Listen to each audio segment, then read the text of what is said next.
Once upon a time, there was a studio named Gainax.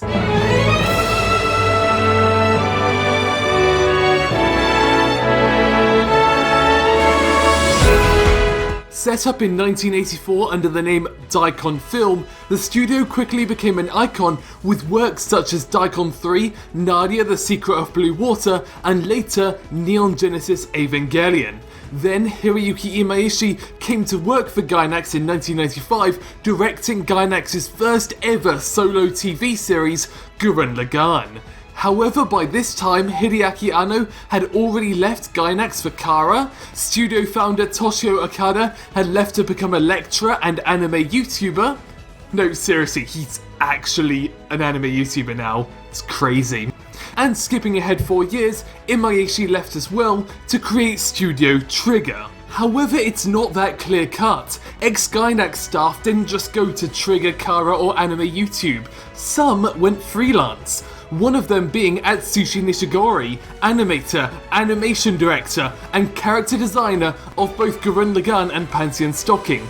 Genuinely a Gainax icon, who has shaped the image of the studio's most recent works with expressive and soft character designs, allowing for really neat animation. So when Nishigori approached a mutual friend about an Idolmaster short series, a game that he was a huge fan of, they instead gave him the opportunity to do a full 26 episode TV series and allowed him to take a very hands-on approach.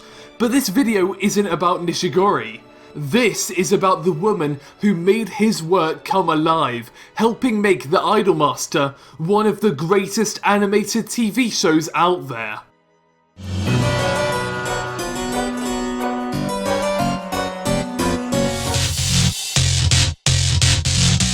Brought on by Gainax early in her career, Megumi Kouno was quick to demonstrate her talent within the world of character animation. Now, character animation is often overlooked by anime's mainstream following in comparison to the much flashier action animation. But like Megumi Kouno, much of the best animators in the industry have their talents at expressing character personality and detail held in high regards, and that was exactly the sort of thinking that gave Kouno the opportunity to animate Hanamaru Kindergarten's 4th ED credits. Expressive, bright and full of smiles, this is personality in motion. Silly antics are over the top and joyful, with characters displaying a level of delight not associated with that miserable reality. Hair is loose, swaying and bouncy, with Kouno treating it as a collection of strands rather than a single entity. And it was this work in particular that set a precedent for when she left Gainax, along with Nishigori and many other huge figures within the studio. Because whilst Imaishi started to set up Studio Trigger, Megumi Kouno was a freelance animator with no obligation to any particular studio. So having worked together with Nishigori for several years, even more closely on Panty Stocking, she chose to go along with this brand new project, The Idolmaster.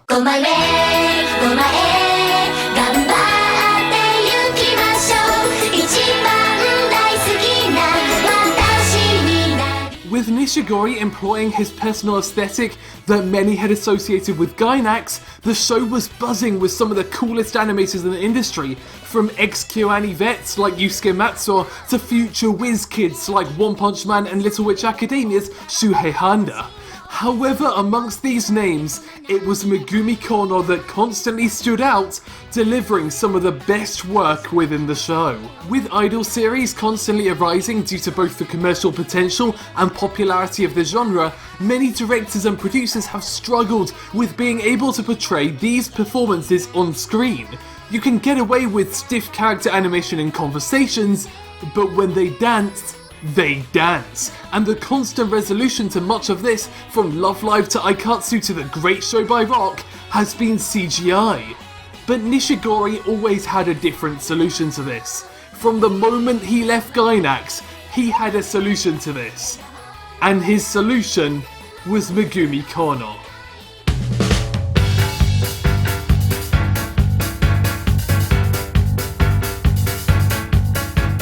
The most important thing about being an idol is the ability to smile and dance at the same time. And it's not just that Megumi Kouno understands this, but she puts it into action as she animates so many of the show's most important moments. Like with Hanamaru Kindergarten, her understanding of hair animation is exceptional as it dances about along with our favourite idols. It's a no excuses style of animation, putting 110% into every moment. She completely understands Nishigori's designs, taking them to the limit in every scene, knowing exactly which angle they're best captured at. It's not just moments of, hey cool, there's 2D dance scenes in Idolmaster. It's a case of, holy fuck, not only are the dance scenes 2D, but they're perhaps some of the best dance animation ever.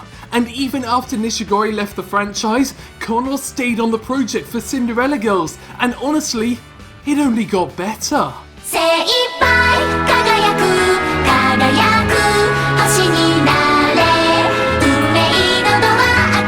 Her talent is pretty much limitless when it comes to character animation, and she even displayed some impressive action and effects animation chops in the Idolmaster movie, taking all of her knowledge of the characters and designs and applying them to a new action-packed context. As far as the Idolmaster goes, Kouno stands tall on the Starlight stage, and let's just say that she became quite popular, particularly with a certain Aniplex producer.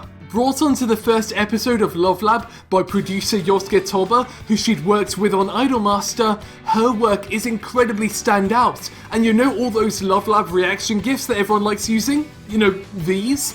Every single one of them was animated by Kouno, and it was a great return to her roots as she did a lot of in-between animation very early in her career on Doga Kobo's Myself Yourself. Toba also recruited her for Vividred Operation, where her abilities with effects and character animation combined to create these expressive and energetic transformation sequences, working with many of the same people she worked with on the Idolmaster, including Yusuke Tanaka and Kazuyuki Asaka. It was a kind of reunion in this respect, bringing back the crew for a brand new project, even if it was just transformation sequences. Ever since she left Gainax and worked on the Idolmaster, Kouno has been making a splash, becoming one of the industry's most valuable character animators. Her 10-second cut at the start of Your Line April was what got me interested in Sakuga in the first place, with its impressive detail and immediate personality. Nobody needed to explain who that character was, because her run and the way she moves tells us so much about her already.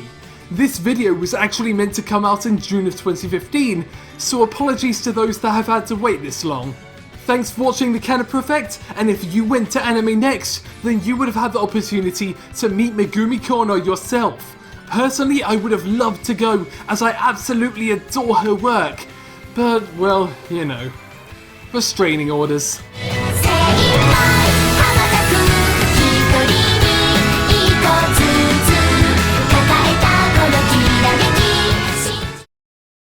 Oh, also, just so we're clear, Makoto is the best Idolmaster girl. Case closed.